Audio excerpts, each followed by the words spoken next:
Welcome back to All This Math. This is Professor Parker, and support your local library. All right, support your local library. All right. Now, today we're going to do some work with radical equations. Now, why are these called radical equations? Because there's an expression in the equation that is within a radical sign. All right, or could be written within a radical sign. Because sometimes you'll have an equation that has has an expression or a term that's got a rational exponent, and a rational exponent could be rewritten as a radical sign. But here in this equation, you got the actual radical sign right there. The radical sign looks like a long division symbol, but it's just got this like tail right there. And basically what it means is you're looking for an expression that can be multiplied by itself, which will equal this expression inside the radical, or like we call it a house. We call this the house sometimes, you know what I'm saying? So basically we're taking the square root, and the number that goes here determines if you're trying to find the square root or the third root or the fourth root or the fifth root based on what number is written right here. Now you'll notice there's no number written right there, right? Whenever there's no number written right there, we understand that to be an invisible 2. So we're looking for the second root or the square root, all right? Now another thing I want to say is this, right? Whenever I do radical equations or problems with radical equations, I always think about this book right here. This book entitled Radical Equations, which was co-authored by the late Bob Moses and Charles Cobb. Charles Cobb is still living in the physical sense, right? They were both members of SNCC in the 1960s. SNCC stands for the Student Nonviolent Coordinating Committee. If you're not as familiar with SNCC, that's cool. Go look SNCC up, learn more about them. Kwame Ture, one of my intellectual heroes, was a member of SNCC as well. People like Marimba Ani, you know, a lot of different people. As I already mentioned, Bob Moses, Charles Cobb, Gloria Richardson, the late Marion Barry, a lot of people. The list goes on and on and on and on. You know what I'm saying? But anyway, in this book, he talks about, well, the subtitle is Civil Rights from Mississippi to the Algebra Project. And the Algebra Project is another project, another program that Bob Moses founded, which is still in existence to this day. There's some people that, you know, still are utilizing the Algebra Project around the country in different schools and whatnot. But what he does in this book is he likens education to the civil rights struggle of the 1960s and takes his experience, well, they both take their experience from being members of SNCC and applies it to education, basically stating that mathematics is the civil rights issue of the 21st century. And I tend to agree with them from my experience my years of experience in the classroom, and from the work I'm still doing and been doing and will continue to do. So I definitely recommend this book, Radical Equations, co-authored by Bob Moses and Charles Cobb. Check it out. All right, now let's get into this. So how do you solve radical equations? Now this is how I solve radical equations. It's basically 2 steps. First step, isolate the radical. Second step, eliminate the radical, right? First step, isolate the radical. Second step, eliminate the radical. And then what you'll end up with is a more traditional type of equation. You'll end up with like either a linear or a quadratic equation. And then we can employ methods that we use to solve linear or quadratic or cubic or whatever equations in order to solve.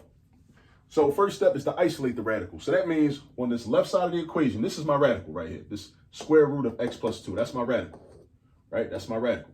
So I got to isolate it by itself. So if I got to isolate it, what does that mean? Right? Let's break it down. Like, let's not even think about it so like mathematically, so to speak, right? If I got to get it by itself, that means I got to get rid of some things. I got to get rid of this 5, and I got to get rid of this -7. I got to get rid of this 5, and I got to get rid of this -7. So we always, when we're doing math problems, we got to know what to do, and then we also got to know how to do it.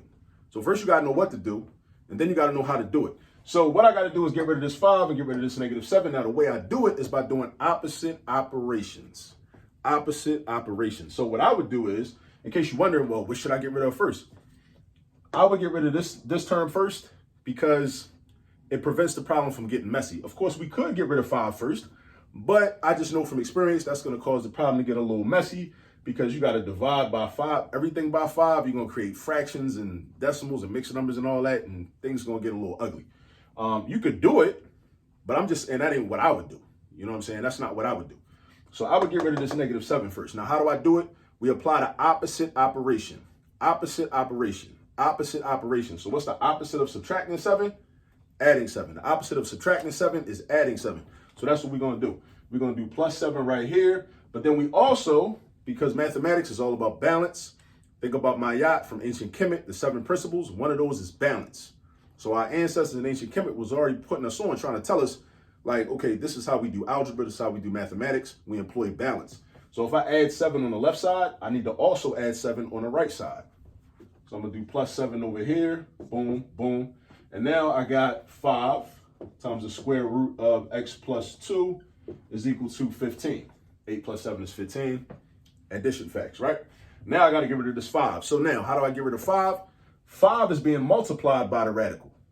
So we gotta do the opposite of multiplication. And the opposite of multiplication is division. So we're gonna divide by 5 on the left side. And remember, we gotta be balanced, right? So we also gonna divide by 5 on the right side. So 5 divided by 5, these are gonna turn into 1s, right? They turn into 1s, right? Because 5 divided by 5 is 1, and that's what we wanted to happen, right? So in a sense, we got rid of the 5s, but really we turned them into 1s. But if we multiply 1 by a radical, we're left with just that radical anyway. So the 5s are gone, right? For all intents and purposes, the 5s are gone. But then over here, 15 divided by 5, don't make the mistake of subtracting. We need to divide. So make it 3. All right, so now we isolated the radical. We got the radical all by itself. All right, that's your first step. We achieved that goal. We isolated the radical. It's on the left side all by itself, all alone. We got rid of the -7, we got rid of the 5. Rid of the -7, we got rid of the 5. All right, now we got to get rid of the radical sign. How do we do that? Again, we do the opposite operation. The opposite of taking the square root of something is squaring something, right? So the square root of 9 is 3. 3 squared is 9. Again, the square root of 9 is 3. 3 squared is 9. Those are the exact opposites of each other, or inverses of each other. So if I want to get rid of this radical sign, I need to square this side of the problem. So I square this, and I also, again, balance. Always stay balanced. If I do it on the left, I got to do it on the right. I square the right side. So now I'm left with just x plus 2. Now, why? Because the square root and the exponent 2 are exact opposites, so they cancel each other out. This 2 and this radical sign cancel each other out. The 2 and the radical sign cancel each other out. So I'm left with x plus 2 is equal to not 6. Not 6. That's a common mistake a lot of people make. They see an exponent and they automatically think to multiply the base by the exponent. Don't do that. Don't make that mistake. This means 3 times 3. Because the exponent tells you, basically, if this were a multiplication sentence, how many times this 3 would show up.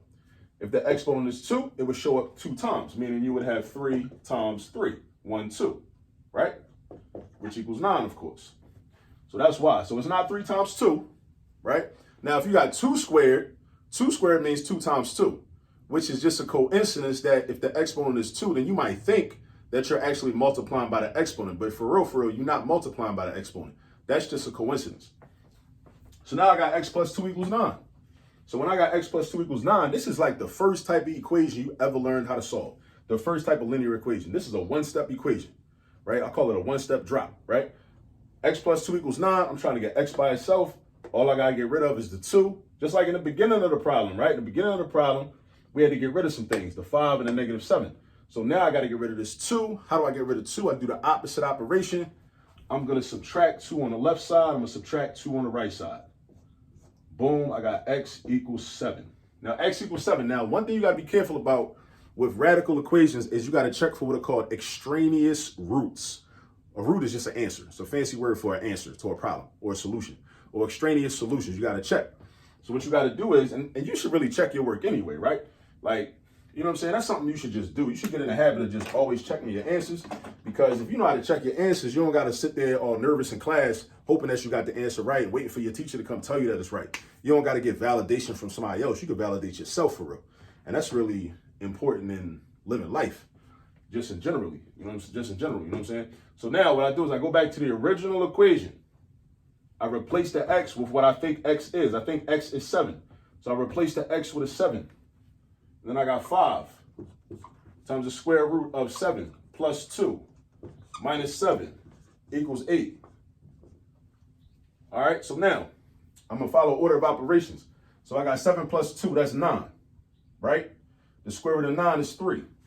So this is going to become 5 times 3. We also treat the radical sign kind of like parentheses, right? So we don't take the square root of 7 and then take the square root of 2. We don't do that. We simplify everything in the radical first. So I do 7 plus 2, that gives me 9. Then I take the square root of 9, that gives me 3. That's where this 3 came from. And I got minus 7 equals 8. Now we just doing order of operations. When we checking our work, we basically just doing order of operations. So now I got 15, take away 7, which does equal 8. So that's true.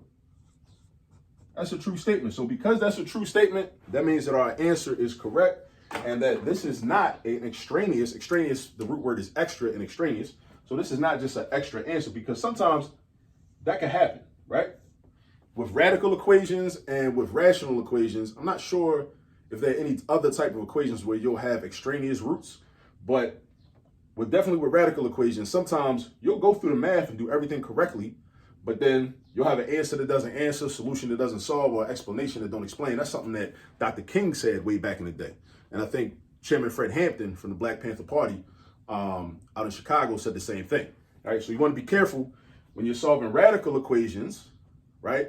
Just like rational equations, you want to be careful. Those are the ones with the fractions, right? That you don't have answers that don't answer, explanations that don't explain, and solutions that don't solve. You want to be careful that you don't have it. All right, so this is our solution, x equals 7, and we're done. So just as a recap, this is how you solve radical equations. You want to isolate the radical, all right? And then you want to eliminate the radical, and then you proceed to solve the equation that you're left with. All right, so it's really 3 major steps, and then there's some details within those steps, but, you know, it's not too bad. All right, so go get some practice with these, solving radical equations, so you can master the skill. Use the video as a guide. I know I was talking fast, so you might need to rewind some stuff, pause, or whatever, you know. But yeah, go get some practice, and I'll see you on the next video. And don't forget, support your local library. Peace.